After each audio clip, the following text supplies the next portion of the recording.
श्री कृष्ण गोविंद हरे मुरारे, हे नाथ नारायण वासुदेवा.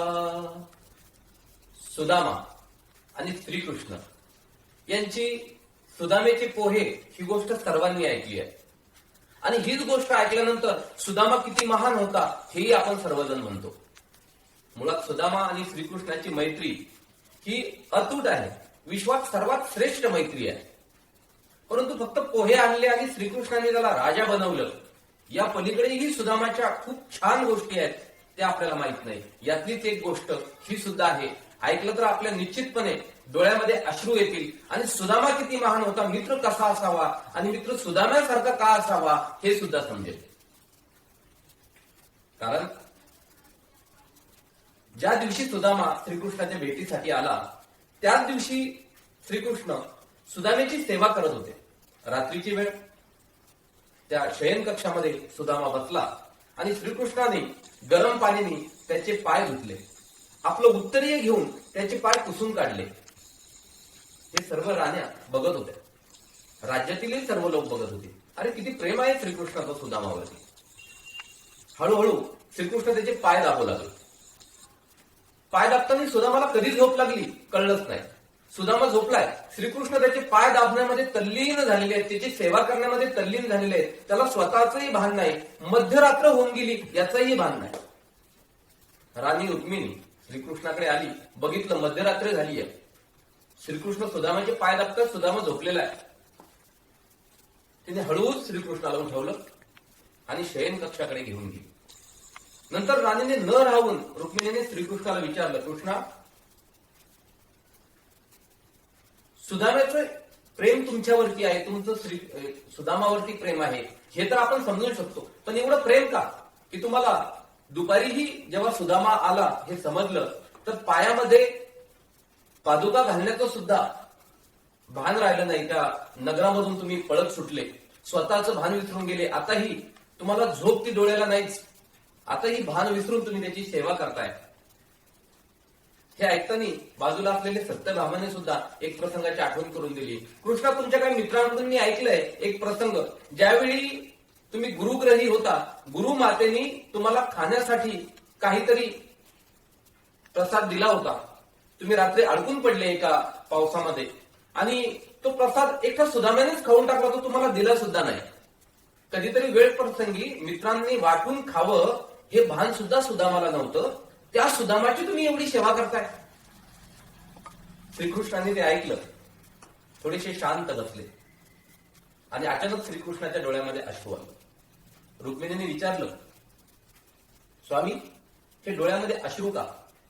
जेव्हा आई वडिलांना सोडून तुम्ही आले तेव्हाही तुमच्या डोळ्यामध्ये अश्रू आले नाही, आज नेमकं सुदामाच्या वेळी हे डोळ्यामध्ये अश्रू का येत आहे? श्रीकृष्णाने तो प्रसंग परत सांगितला. तुम्ही ऐकलेला प्रसंग खूप छोटासा होता, हा प्रसंग वेगळा आहे. जेव्हा गुरुमातेने आम्हाला खाण्यासाठी ती काही हरभरे दिली होती, भिजलेली हरभरे. आम्ही जंगलात गेलो, पाऊस सुरू झाला, पावसामध्ये अडकलो, त्या झाडावरती आम्ही बसलेलो होतो. सुदामाने सर्व हरभरे खाऊन टाकले, आम्हाला काहीच दिलं नाही. हे खरं आहे, कारण ते जे हरभरे होते गुरुमातेकडे, ते एका चोराच्या घरून आलेले होते. त्या चोराने ते एका ब्राह्मण स्त्रीच्या घरून चोरून आणले होते.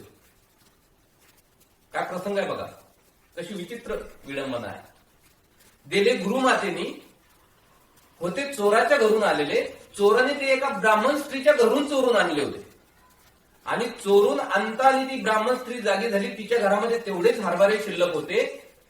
जाणाऱ्या चोरांना तिने शाप दिला, की हरभरे जो कोणी खाईल ना, आयुष्यभर दारिद्र्य राहील.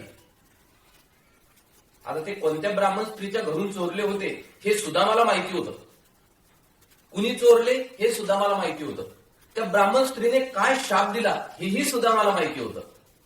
मग सुदामा मनातल्या मनात विचार करतोय, गुरुमातेने दिलेले हरभरे आहेत, सगळ्यांसाठी दिलेला प्रसाद आहे, हा माझा देव असणारा मित्र, हा जर हे हरभरे खाणार असेल, हा जर दारिद्र्य राहिला, त्रिलोकाचा स्वामी आहे, हा दारिद्र्य राहिला तर हा दुसऱ्यांची काय सेवा करेल? माझे मित्र दरिद्र राहिले तर ते दुसऱ्याची काय सेवा करतील?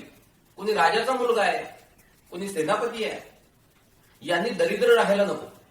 मग मी दरिद्र राहिलो तर चालेल, म्हणून सर्व काही माहिती असताना सुदामेने ते हरभरे एकट्याने खाल्ले, कृष्णाच्या वाट्याला येऊ दिले नाही.